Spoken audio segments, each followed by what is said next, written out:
Vocês se lembram das 3 palavras, não vou recordar, mas nós falamos no culto último que eu preguei aqui, 15 dias atrás, que relevante é algo que é saliente, que é importante, é aquilo que importa, aquilo que é preciso. E eu entendo algumas coisas e coloquei aqui mais uma parte do meu entendimento. A igreja relevante é aquela que é movida pelo que é transcendente, que era a segunda palavra. Se uma igreja do Senhor Jesus Cristo na terra só é movida pelo que é imanente, aquilo que está no nosso âmbito de ação humana e física, ela não tem relevância. Ela poderia ser, por exemplo, uma ONG, e estava tudo certo.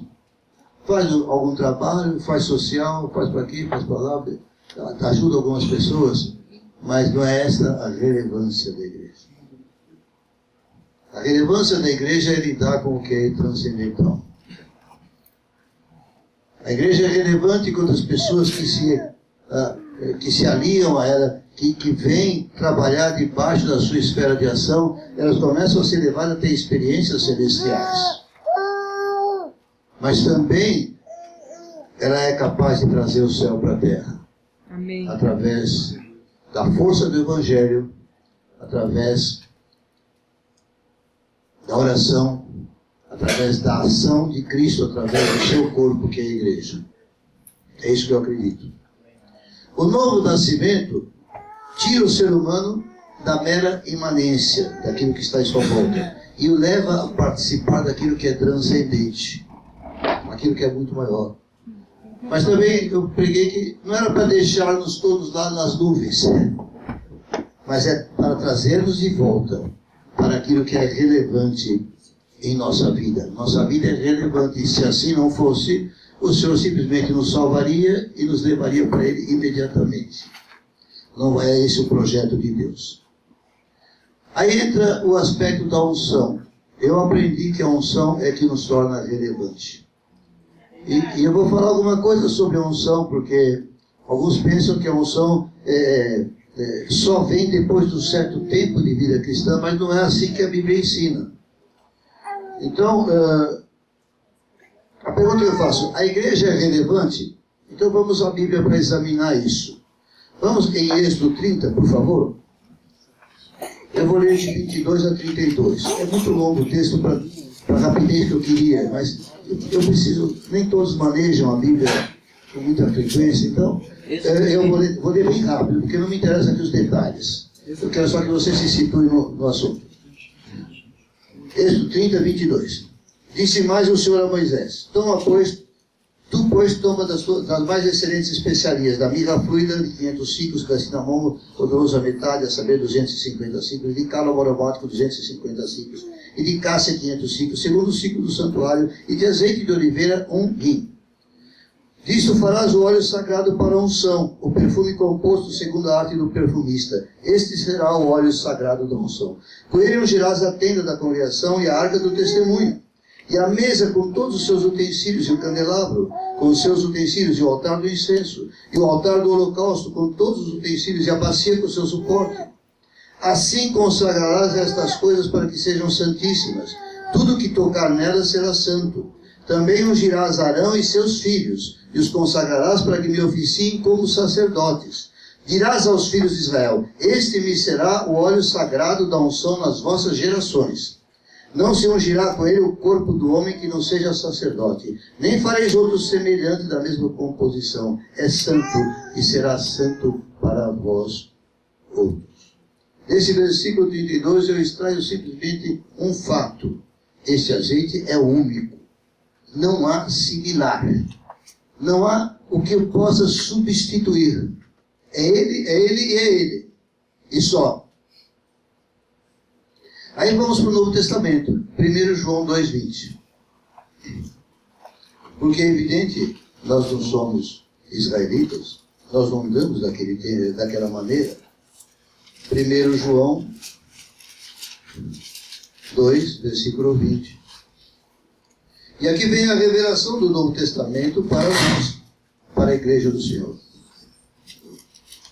Se é o trovão do céu, amém. 1, 2, 20. Foi?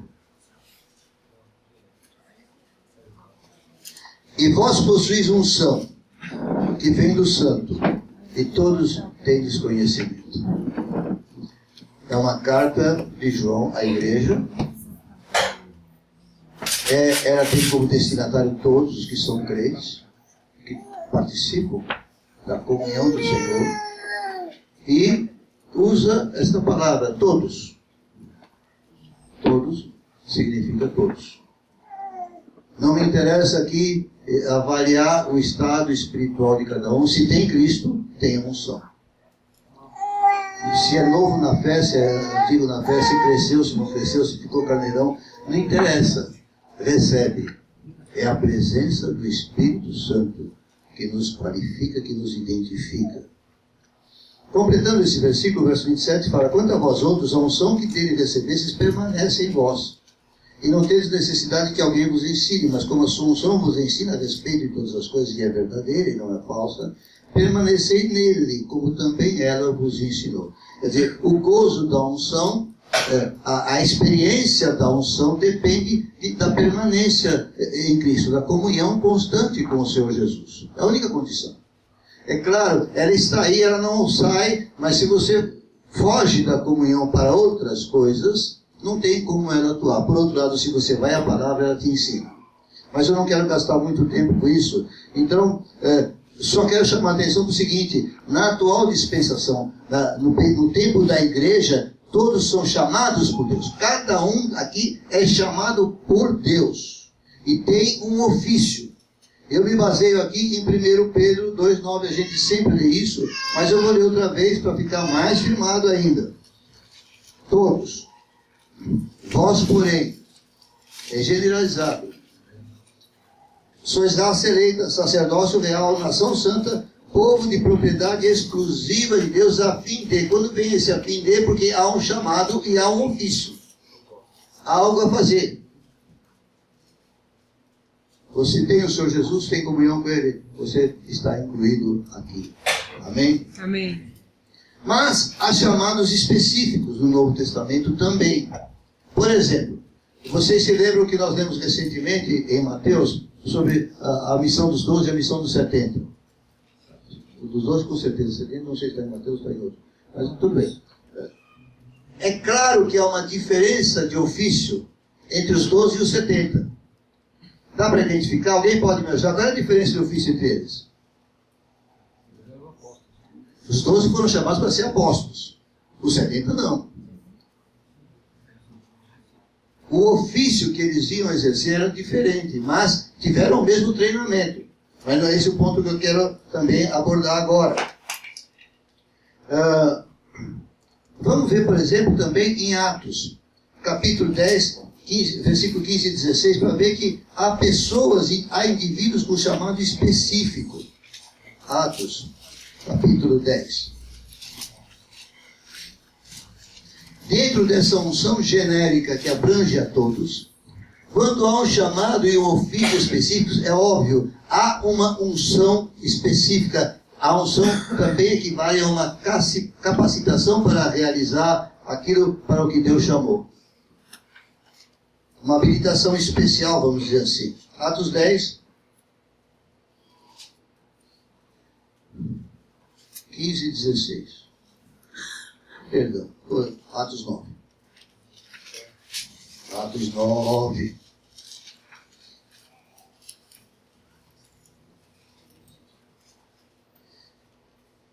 Deus fala para Ananias. Deus está enviando Ananias para Saulo. Ele está com medo. Deus fala para ele. Mas o Senhor lhe disse: vai, porque este é para mim um instrumento escolhido para. É um ofício determinado que Deus estava destinando a Saulo. E usa Ananias para levar esta comunicação. Mas não só a comunicação, mas também o poder. Também a unção. Para levar o meu nome perante os gentios e reis, bem como perante os filhos de Israel. Pois eu lhe mostrarei quanto lhe importa sofrer pelo meu nome. É evidente que Paulo teve um chamado específico e recebeu uma capacitação específica para realizar aquele chamado. Continua sendo unção, mas de repente é como Davi foi ungido para ser rei. É para algo que Deus quer realizar com a pessoa. E tem o capítulo 13, verso 2 também, que é um outro tipo de chamado que se acrescenta. Paulo teve aquele, mas aqui incluída outra pessoa, no versículo 2 do capítulo 13, diz assim: servindo eles ao Senhor, os líderes da igreja de Antioquia, servindo eles ao Senhor e jejuando, disse o Espírito Santo: separai-me agora Barnabé e Saulo para a obra a que os tenho chamado. Jejuando e orando e impondo sobre eles as mãos. Eu perguntaria a você, não bastava orar e mandar? Qual é a importância da imposição de mãos? Por que impuseram as mãos sobre ele? Alguém me ajuda? Para transferir a unção. Hein? Passar a unção, a autoridade. É a mesma coisa, está falando? Alguém quer falar alguma outra coisa? Mas nós vamos voltar a ver isso aqui acontecendo na palavra de Deus. Mas no Novo Testamento isso aconteceu assim, com esses dois. Eu não quero fazer estudo sobre unção, eu estou passando exemplos só para a gente poder chegar a uma conclusão. Quero lhe dar com 3 exemplos do Velho Testamento. O primeiro nome que eu cito não é de um desses exemplos, mas certamente entre os homens do Velho Testamento, Moisés é o maior de todos. Há concordância comigo? Sim. Tanto que Jesus seria um como o profeta Moisés. Eu não guardei a citação para dizer literalmente, mas o fato é este. A Bíblia fala que Jesus era o que seria maior que aquele que era maior para os judeus. Quando Deus quer conduzir o seu povo, invariavelmente, Ele sempre chamou uma pessoa. Uma pessoa. Toda vez que Deus quer conduzir o seu povo, Ele chama um para liderar. Foi assim aqui em Êxodo 3. Êxodo 3 você pensa que o chamado é quando Deus chamou Moisés para chegar perto da sarça. Mas há versículos um pouco mais específicos em Êxodo 3. Moisés, né? Versículo 10 e 12. Êxodo 3. Depois Deus fala para Moisés: vem agora, verso 10, e eu te enviarei a Faraó para que tires o meu povo, os filhos de Israel, do Egito. Missão específica. E no verso 12 ele fala: Deus lhe respondeu: eu serei contigo, e este te será o sinal de que eu te enviei. Depois de haveres tirado o povo do Egito, servireis a Deus neste monte. É engraçado porque Moisés teve muitos sinais de Deus. A vara dele, ele jogava no chão, aquela coisa toda que acontecia. Vocês leem a história, se vocês não sabem, vocês vão lá aprender. Mas o fato é que ele levantou 12 pragas contra o Egito, 10 pragas, e elas aconteceram. Coisas extraordinárias, mas o sinal para Moisés era quando ele estivesse no Monte Sinai. Ali ele tinha a confirmação, está vendo? Eu te chamei mesmo para fazer isso. Essas coisas são extraordinárias. Nem foram os milagres que foram feitos pela mão dele, as coisas extraordinárias. Mas quando ele estivesse na presença de Deus, no cumprimento daquilo, esse era o sinal que ele ia entender. Realmente tudo que Deus falou é verdade. Deus tem experiências pessoais, individuais com cada um de nós. Amém. Onde Ele revela e confirma as coisas. Amém? Agora vamos falar de Josué. Porque tudo que eu falei de Moisés é para chegar em Josué. É o primeiro. Na verdade, são Josué, Eliseu e Davi, os 3 que eu queria citar. Gostaria de citar alguns do Novo Testamento. Aqui eu vou fazer um breve intervalo. Eu queria ter um outro caminhar para essa palavra, mas não foi assim que eu entendi de sexta para hoje. Deus tem me quebrantado muito nesses dias, assim eu sofro com isso, porque eu não consigo ficar calado no meu canto, eu fico resmungando, e ela fica ouvindo e aguentando. Eu nem sei o que ela pensa, porque eu peço para ela me retrucar, me exortar, falar alguma coisa, mas ela se mantém na dela. Mulheres aprendam a se manter na sua. Eu tenho que aproveitar. Estou dizendo com respeito aos maridos, estou dizendo com respeito aos gêneros, entende? Porque eu estou com uma visita que de repente eu fico escandalizado.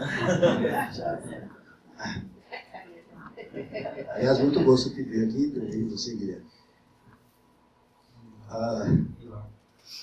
Quem?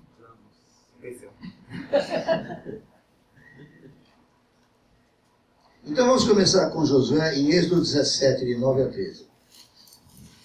Eu pretendo fazer citações rápidas, porque, como eu disse, eu queria que nós discutíssemos aqui a relevância da igreja. Talvez vocês tenham discutido um pouco à tarde hoje aqui, na conversa, quando falaram sobre as famílias e o que Deus pode abençoar as famílias, a relevância da igreja também. E dos Vizinhos. Muita vizinhos. relevância da igreja. 17, 9 a 13. Com isso ordenou Moisés a Josué. É o episódio da batalha contra Amaleque. O começo da caminhada no deserto, sem nenhuma experiência com Deus ainda, o povo todo ali, e de repente Amaleque vem pelejar contra Israel.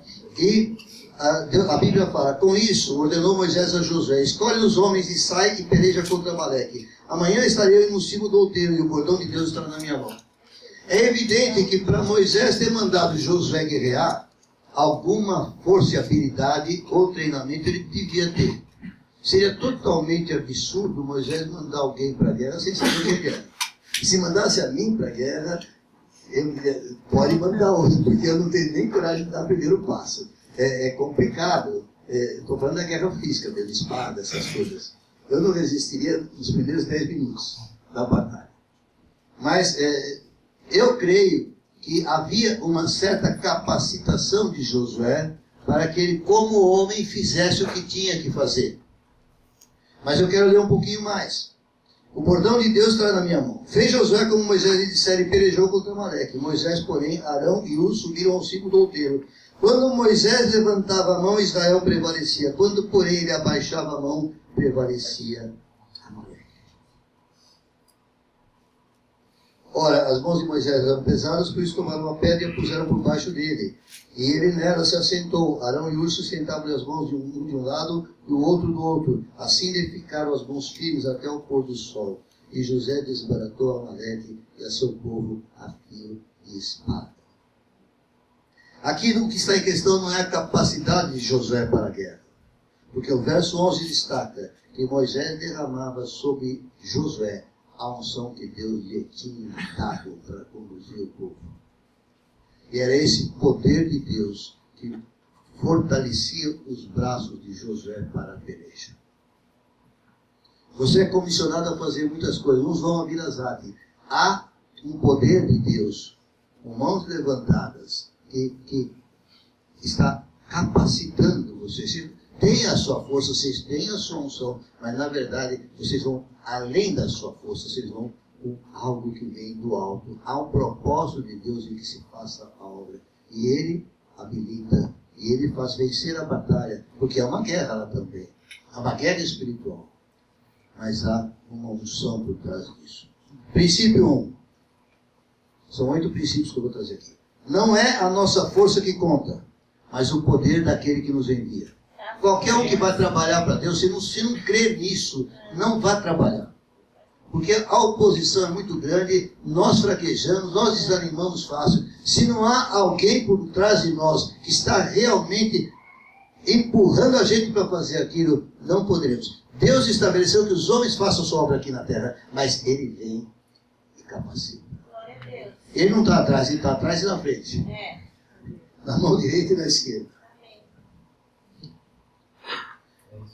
Êxodo 33, 11. Por isso a gente se atreve a ser um pastor de uma igreja. Então eu passar 20 anos à frente da igreja. Por mim, jamais. A Silvia que me conhece, jamais, por mim, eu faria uma coisa dessa. Mas fiz com gosto. Nem sempre com a habilidade necessária. Verso 11, capítulo 33, verso 11. Falava o Senhor a Moisés face a face, como qualquer fala a seu amigo. Então voltava Moisés para o arraial. Porém, o moço Josué, seu servidor. Lá atrás, Josué apareceu como um guerreiro, um comandante do exército. Aqui está declarado quem era Josué. Quem era Josué? Um moço. Servidor de Moisés. Um moço, servidor de Moisés. Identifique-se aqui com Josué. Coloque-se numa posição diante de Deus. Você está aí. Não precisa ser mais do que um moço, servidor de Josué. Uma moça, servidora de Josué. Você também é uma pessoa mais idosa. Não tem importância. Não detalhe. A Bíblia se refere a Josué como moço, como seu servidor de Moisés. Mas diz mais, ele não se apartava da tenda de Moisés. Grudado em Moisés. E aqui vem o princípio 2. O candidato, vou chamar Josué de candidato, ele é servidor, ele serve. Quem serve trabalha. E mais, é muito perseverante, ele não se aparta da tenda, ele fica lá. Imagine quantos anos talvez tivesse Josué. 20, 25, 30, não sei, o que fosse, mas de qualquer forma, um jovem. Era um moço servidor. Toda a perspectiva de vida de Josué é ficar do lado de Moisés. Moisés vai para lá, ele vai atrás. Moisés vai para cá, ele vai atrás. Moisés vai para lá, ele vai atrás. Que projeto de vida, né?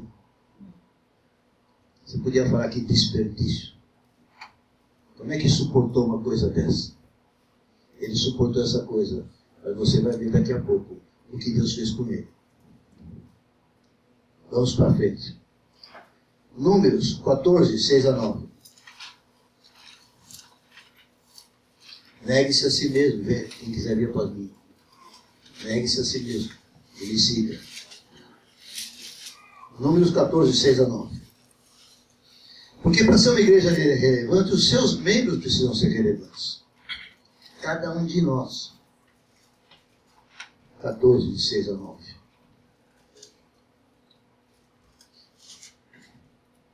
E Josué, filho de Num, e Caleb, filho de Jefoné, dentre os que espiaram a terra, rasgaram suas vestes, e falaram a toda a congregação dos filhos de Israel, dizendo: a terra pelo meio da qual passamos a espiar é terra muitíssimo boa. Se o Senhor se agradar de nós, então nos fará entrar nessa terra e nos dará, terra que mana leite e mel. Tão somente não sejais rebeldes contra o Senhor, e não temais o povo dessa terra, porque como pão os podemos devorar. Retirou-se deles o seu amparo. O Senhor é conosco, não os temais.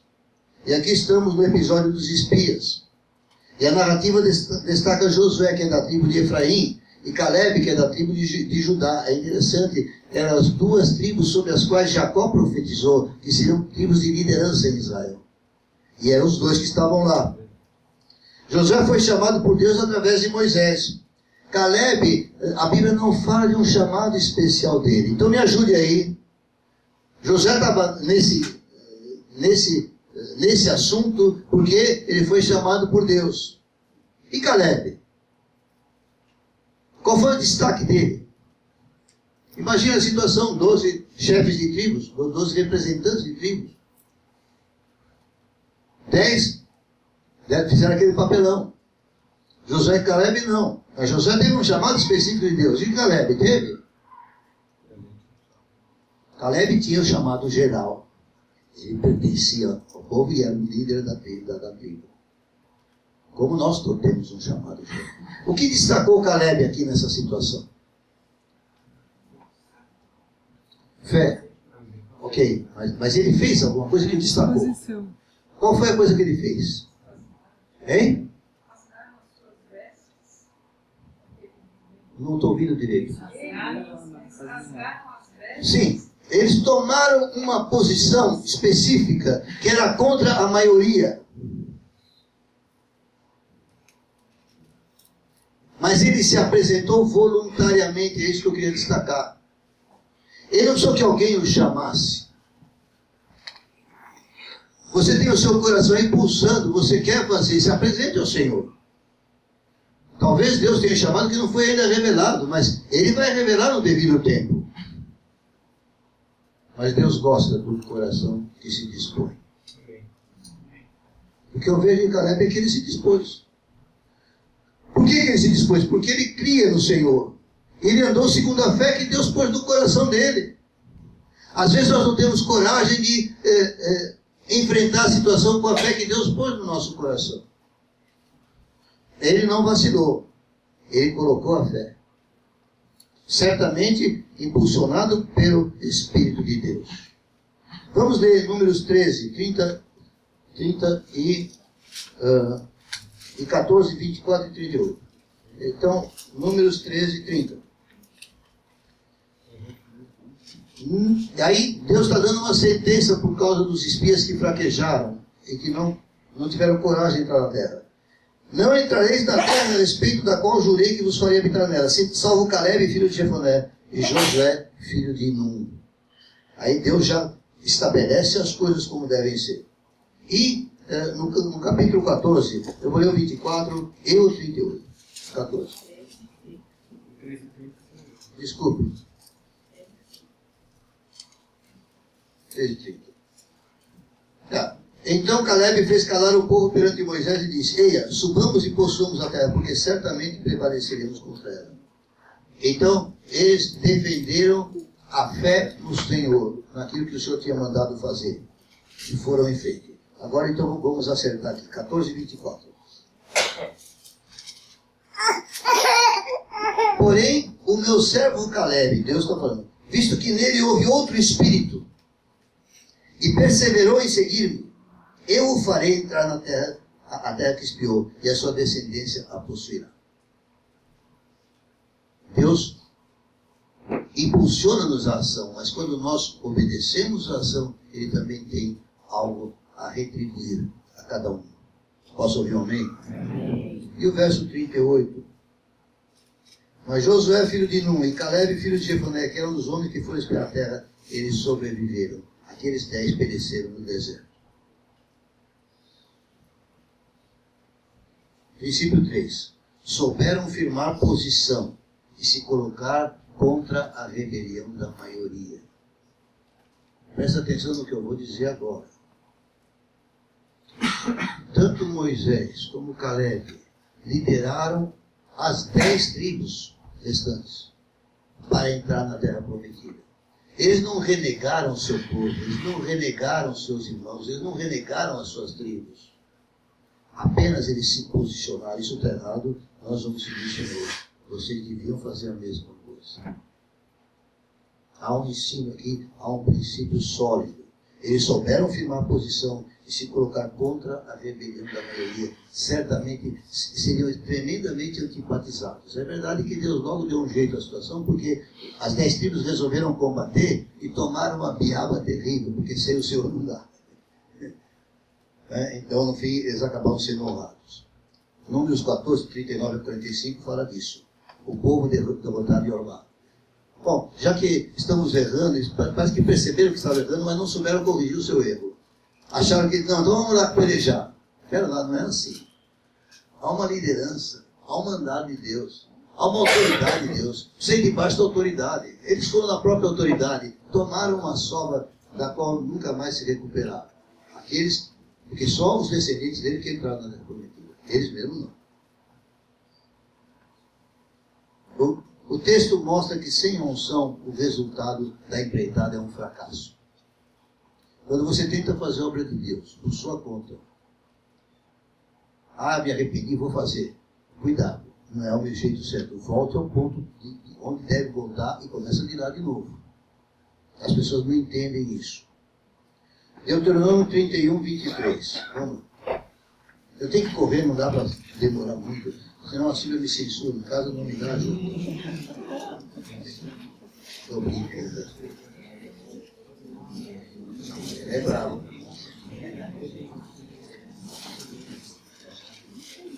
31. Se eu acertei, de repente eu errei aqui. Deixa eu ver. 31. 23 e... só 23 no capítulo 31, só o versículo 23. Agora vem outra ordem de Deus.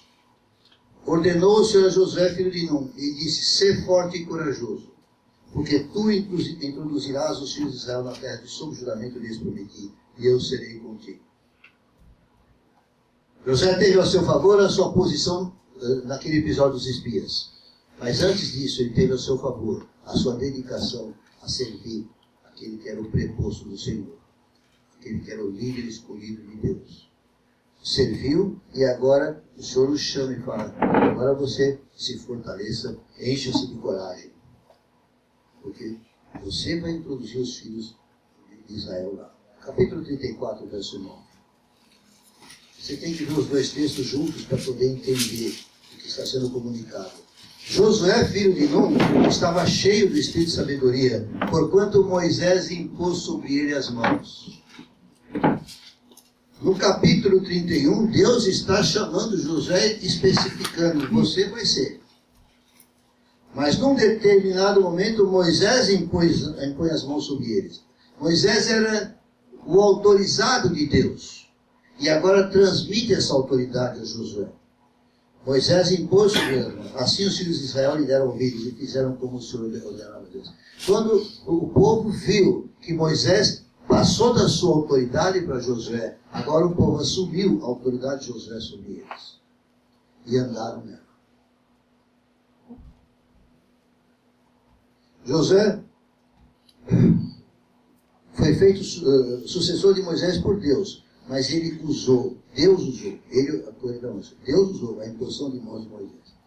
Deus é que chamou Josué, mas Deus usou a imposição de mãos de Moisés, porque ele havia posto autoridade sobre essa imposição de mãos.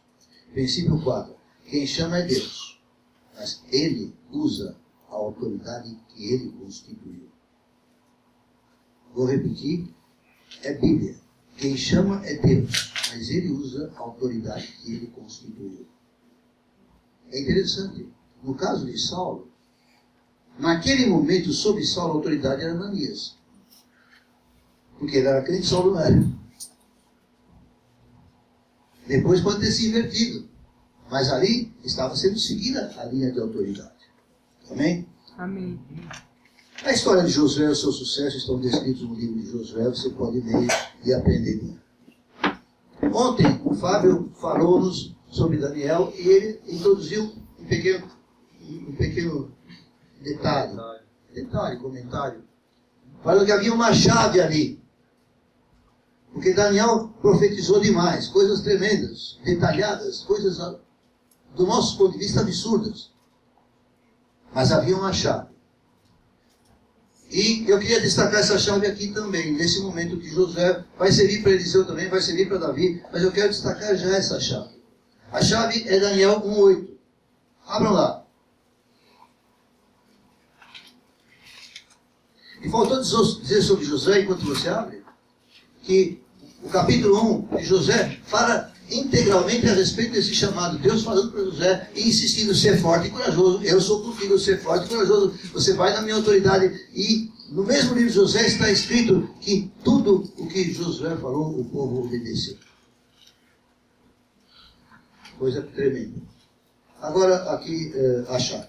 Daniel 1:8. Alguém lê para mim? Estou cansado. Eu não tomo café durante a pregação. Mas posso tomar alguma coisa, né?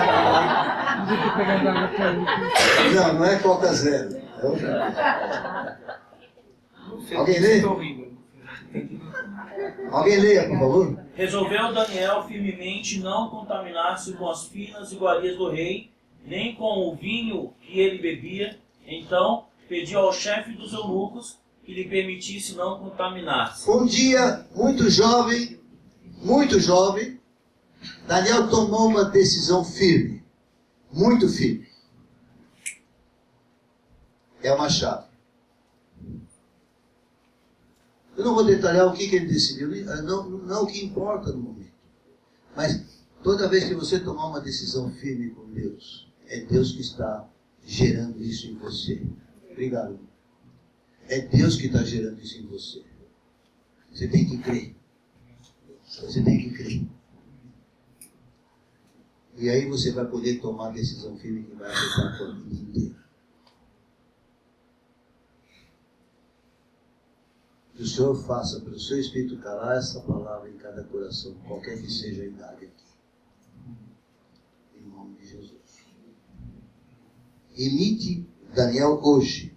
Imite Daniel agora, diante de Deus. Não precisa esperar a minha imposição de mãos, minha oração. Isso aqui é você e Deus. Eu posso lembrar de várias vezes, não vou gastar o seu tempo falando de mim, mas eu posso lembrar várias vezes em que eu tomei posições com Deus e elas afetaram a minha vida. Aleluia. Não tenha medo de fazer isso.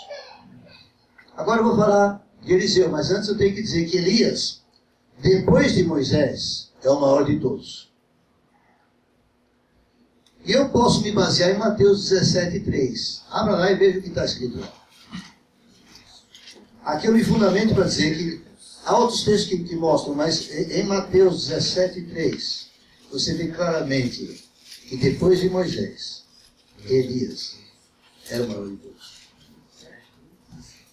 17:3. Estão no monte da transfiguração. Pedro, os irmãos Tiago e João, e Jesus com eles. E Jesus foi transfigurado diante deles, no verso 2. E no verso 3 diz, e eis que lhe apareceram Moisés e Elias, falando com ele. Certamente, talvez pela experiência, o Elcio pode me ajudar, certamente os dois consideram Moisés e Elias tremendos, grandes homens, os maiores. E Moisés levantou Josué. E Elias não ficou atrás. Então vamos ver alguma coisa sobre Eliseu. Primeiro Reis. Engraçado, eu fui escrever primeiro, ficou um I. É porque estava maiúsculo e eu apertei a maiúscula. Ficou minúsculo. Primeiro, vocês não sabem isso. Tá bom. Apaga. Primeiro Reis 19.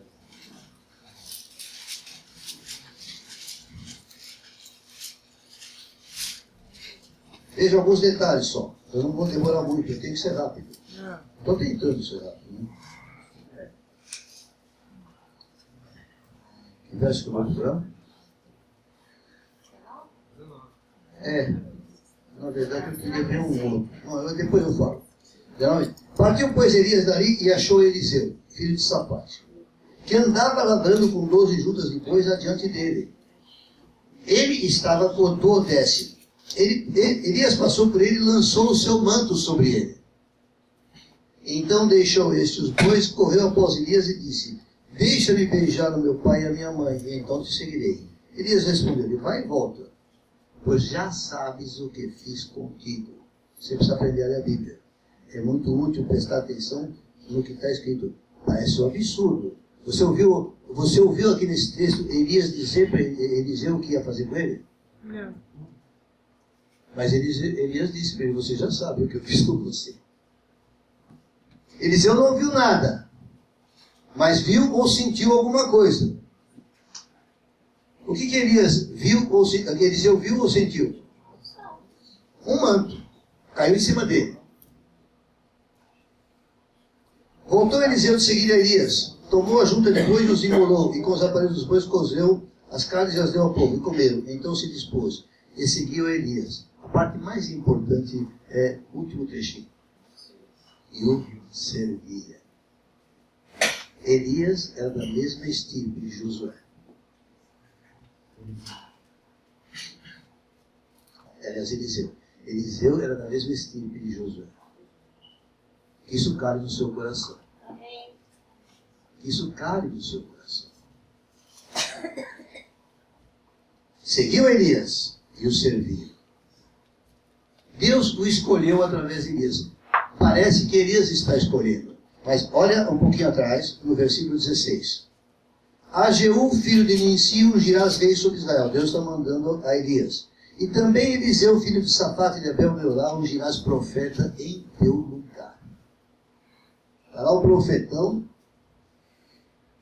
extremamente poderoso e considerado, e Deus fala para ele, este menino vai te suceder. Trabalha com ele. Quem escolheu, quem chamou Eliseu? Elias? Ou foi Deus? Mas Deus usou um instrumento dele, humano. Porque Elias ungiu a Eliseu. É interessante, no verso 19 fala de manto. E eu destaco aqui a figura do manto de Elias como símbolo de autoridade. Esse símbolo foi demonstrado quando ele foi passar o Jordão, pegou o manto e bateu nas águas. E depois quando ele fez a passagem, a sucessão, a Eliseu. Por alguma razão, ele não estava ungido com imposição de mãos e óleo.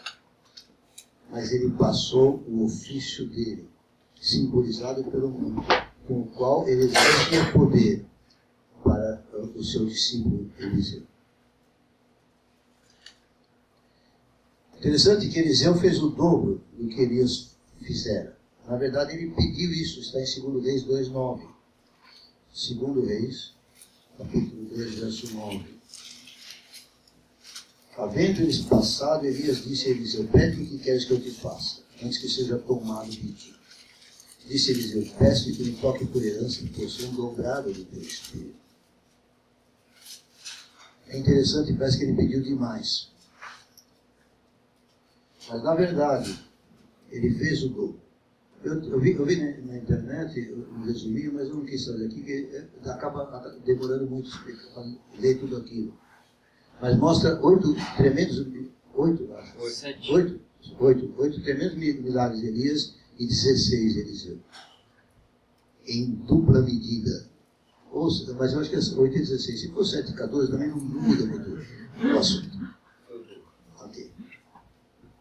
É interessante que em 2 Reis 3:11, olha como Eliseu foi apresentado a Josafá, ao rei Josafá.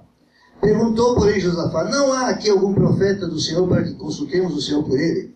Respondeu um dos servos do rei de Israel, aqui está Eliseu, filho de Safate, que deitava água sobre as mãos de Elias. Qual era a qualificação de Eliseu? Qual era o currículo dele? O que foi apresentado ao rei como habilitação de Eliseu? Qual era? Deitava a mão nas mãos de Elias. Deitava água nas mãos de Elias. Coisa tremenda. Coisa humilde.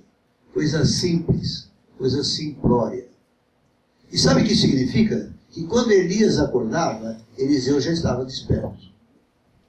Porque geralmente certas abluções, certas coisas eram feitas quando a pessoa acorda. Eu, quando acordo, vou lá, lavo o rosto. Não sei se você faz essa coisa que é benéfica, para tirar aquelas coisas que ficam, né, nos olhos e tal.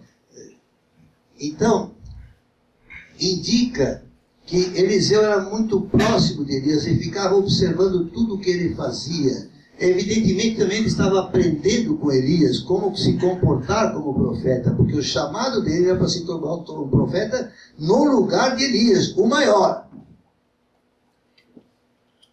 Ele devia ter noção do que estava acontecendo com ele.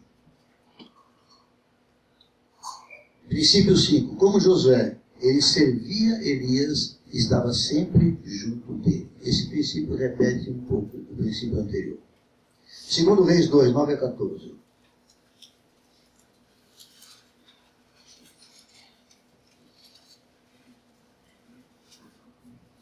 É a passagem da unção. Verso 10. Tornou-lhe Elias, dura coisa pediste, todavia se me vires quando for tomar ti, assim se te fará. Porém, se tu não me vires, não se fará. Havia uma exigência. Não fica se distraindo com a matinê, com o jogo, com qualquer outra coisa. Fica atento. Porque no momento em que eu for tomado, se você não tiver, você não recebe. Nós que somos muito distraídos, e eu sou, acho que você também é, precisamos prestar atenção nisso. Você pode se distrair com qualquer coisa, mas fica alerta. Fica atento. Ouça o Espírito dar os toques, porque ele dá toques. Ele chama a atenção. Amém. Onde é que eu estava? Estou tentando achar de novo. No verso 11. Indo eles andando e falando, eis que um carro de fogo com cavalos de fogo separou um do outro. E Elias subiu ao céu no redemoinho. Nunca responda a perguntas de almanaque, dizendo que Elias foi levado ao céu num carro de fogo. Ele não foi, ele foi separado de Eliseu, mas ele subiu no redemoinho. O que veio Eliseu chamou, meu pai, carros de Israel e seus cavaleiros, e nunca mais ouviu. E tomando as suas vestes, rasgou-as em duas partes. Não sei por que ele rasgou as vestes dele, mas tudo bem. Então levantou o manto que Elias lhe deixara cair, e voltando-se pôs à borda do Jordão. Tomou o manto que Elias lhe deixara cair, feriu as águas e disse, onde está o Senhor Deus de Elias? Quando feriu ele as águas, elas se dividiram para um e outro lado, e Eliseu passou. E aqui Elias provou que recebeu o que havia pedido. Aleluia. Para o profeta. E aqui também fica demonstrado que a autoridade, o símbolo da autoridade de Elias aqui era o manto.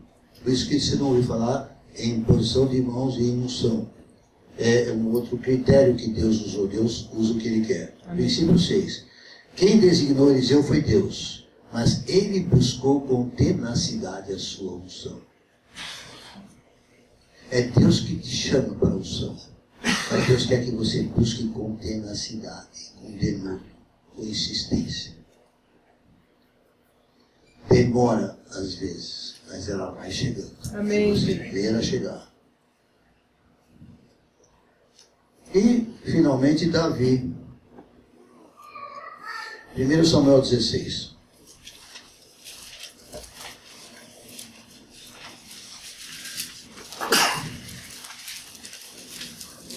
Estou chegando finalmente aqui. Davi é bem mais curto. 1 Samuel 16. 1 a 13. Eu não vou ler tudo isso. É o texto onde Samuel é enviado a Jessé, buscando um rei em lugar de Saul. Passa aquela penca de filhos, ainda bem que não tinha 30, eram só 8. E foi passando um por um, ele foi rejeitando. Mas, na verdade, no verso 11, Samuel pergunta a Jessé, acabaram os teus filhos? Ele responde, ainda falta o mais moço. Mas ele está lá cuidando de um velho. É um garoto sem importância.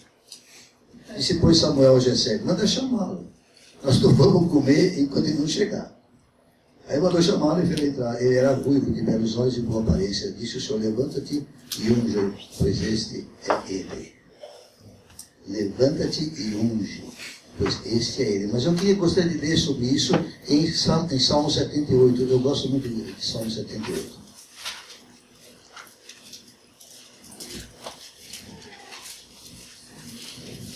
Versos 70 a 72. E aí o salmista está falando, também escolheu a Davi. Deus escolheu a Davi. Deus escolheu a Davi, seu servo, e o tomou dos redis das ovelhas, de um lugar qualquer, sem a menor importância, no anonimato. É a maneira como Deus faz. Tirou do cuidado das ovelhas e suas crias, para ser o pastor de Jacó, seu povo, e de Israel, sua herança. E ele, Davi, os apacentou, consoante a integridade do seu coração, e os dirigiu com mãos precavidas. Que nós, como povo de Deus, sempre tenhamos a direção de mãos precavidas, mãos cuidadosas, mãos zelosas do que estão fazendo. Que isso seja se cumprido neste lugar, nestes dias, em nome do Senhor Jesus. Posso ouvir um amém? Amém. Mas tem um texto no princípio 7. Deus o chamou quando cuidava das ovelhas do seu pai. Não se preocupe com o que você está fazendo agora. Você não sabe o que vem pela frente. Faça bem feito, com fidelidade, com tenacidade, com denodo, o que está fazendo agora. Prepare-se para a coisa maior que Deus está preparando. Você não sabe, mas Ele sabe. Ele tem o mundo em suas mãos. Ele controla a sua igreja. Aleluia. E aí, Atos 13, 22.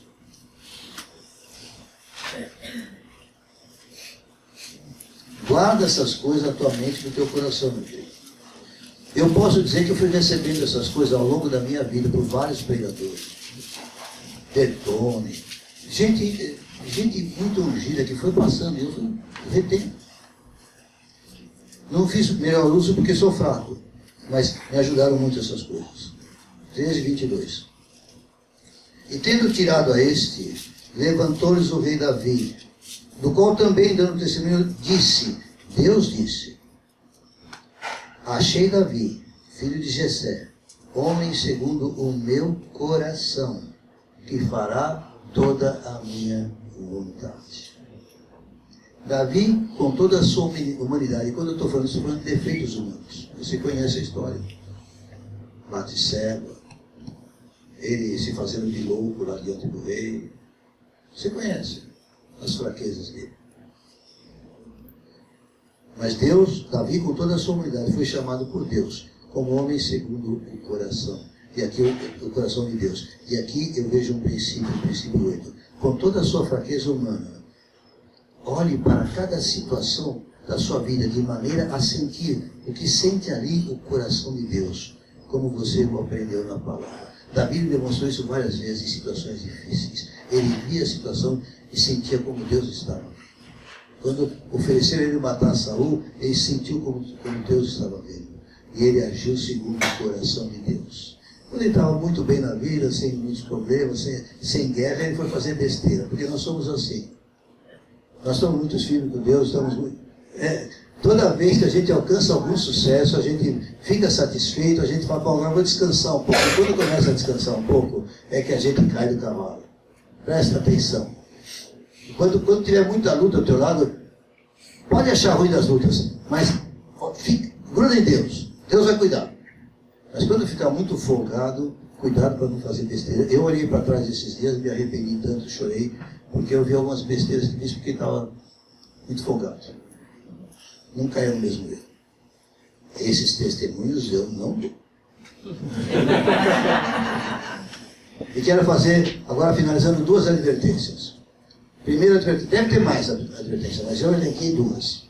A primeira coisa que você deve dizer não é a ambição. Muitos na igreja do Senhor ambicionam por grandes voos. Querem ser apóstolos, querem ser não sei o quê, querem igrejas de 1000 membros, querem não sei o que lá, querem... Eu conheci um rapaz que estava sem barba ainda e ele falou, eu não quero ser pastor, dá muito trabalho, eu quero ser mestre e teólogo, eu quero ensinar pastores. Bom, nem sabe o que é ser pastor, vai ensinar pastor. Foi o maior exemplo de ambição que eu vi na minha vida, meu Deus do céu. Não deu em nada, infelizmente, até hoje não foi aproveitado por Deus. E era um talento. Era um talento. Não pôde ser usado. Parece haver uma contradição com 1 Coríntios 12:31. Abra lá. 1 Coríntios 12:31. Não seja medíocre. Eu não estou falando para você ser medíocre. Quando eu falo, diga não à ambição, não estou dizendo para você se conformar em ser medíocre. Porque aqui diz aqui, 12:31. Entretanto, procurai com zelo os melhores dons. Com denodo, com tenacidade. Vai atrás dos dons, com os critérios espirituais, com os meios que Deus determinou.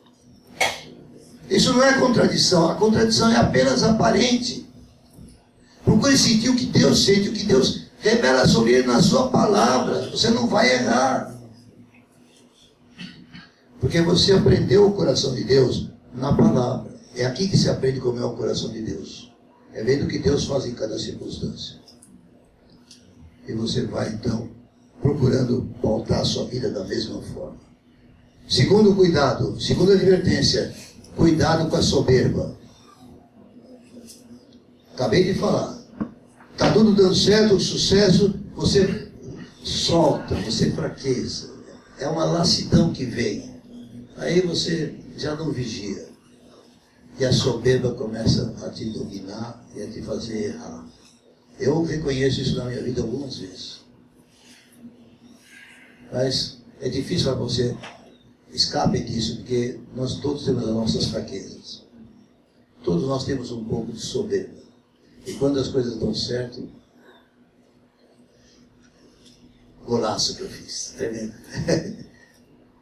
Mas cuidado com ela. E eu quero terminar lendo o Salmo 131, que na verdade eu devia cantar, mas não me atrevo. E o Fábio diz, ufa.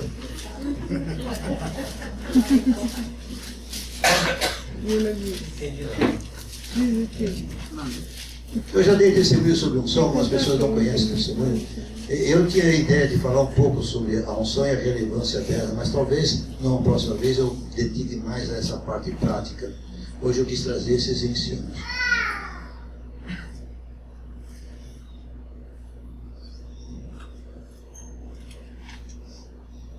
Mas, num dos primeiros dias, voltando para casa, deitei naquele sofá azul, que a gente tinha aqueles braços de madeira, e lá comecei a ter alguma experiência com Deus. Eu tinha lido esse salmo, mas ele me veio à mente, talvez porque eu conhecesse a música, e eu praticamente entendi o que Deus estava falando. Leia comigo. Senhor, não é soberbo o meu coração, nem altivo o meu olhar. Não ando à procura de grandes coisas. E olha, eram dias grandiosos que estavam acontecendo comigo. Nem de coisas maravilhosas tem mais para mim. Pelo contrário, escalar e sossegar a minha alma. Como a criança desmamada se aquieta nos braços de sua mãe. Como essa criança é a minha alma para comigo. Eu orei esta oração ao Senhor. Que você ore agora. Não é soberbo o meu coração, nem altivo o meu olhar. Eu quero grandes coisas com o Senhor, sim, mas é com o Senhor. Não é para mim, não é comigo, não é só por mim. Se o Senhor der, eu quero participar. Eu vou ficar contente participando. Porque é um gozo que Deus nos dá, é direito esse gozo. Há uma diferença muito curta entre esse gozo e a soberba. E é preciso discernir. E a soberba faz errado. Eu gostaria de dourar esse ensino com muitos exemplos de relevância que Deus tem permitido na nossa igreja, mas não consegui tempo para lembrar de cada um hoje. Talvez você possa ajudar aqui. Alguém quer falar alguma coisa sobre a relevância que você viu nesta igreja, seja para a sua vida, seja para a vida de outra pessoa? Pouca coisinha, rápido, 5 minutos para isso. Alguém quer falar alguma coisa? A pergunta que eu faço é: essa igreja é relevante? Muito. Para você tem sido? Sim. Que relevância tem tido para você? Em que ela te abençoou? Você pode responder sobre você, mas se Deus te impulsionar a dar um testemunho, você pode. Eu lembro do outro salmo, que me marcou muito também lá no passado. Ele dizia assim: se não for o Senhor que esteve ao nosso lado. E aí quando eu penso, se não fosse o Senhor comigo, que desastre. Eu às vezes consigo imaginar como seria a minha vida se o Senhor estivesse em certas ocasiões me parando, me impedindo, me dirigindo, me ensinando. Porque depois que acontece, nós podemos nos arrepender e consertar algumas coisas. Mas a cicatriz da face fica, Scarface.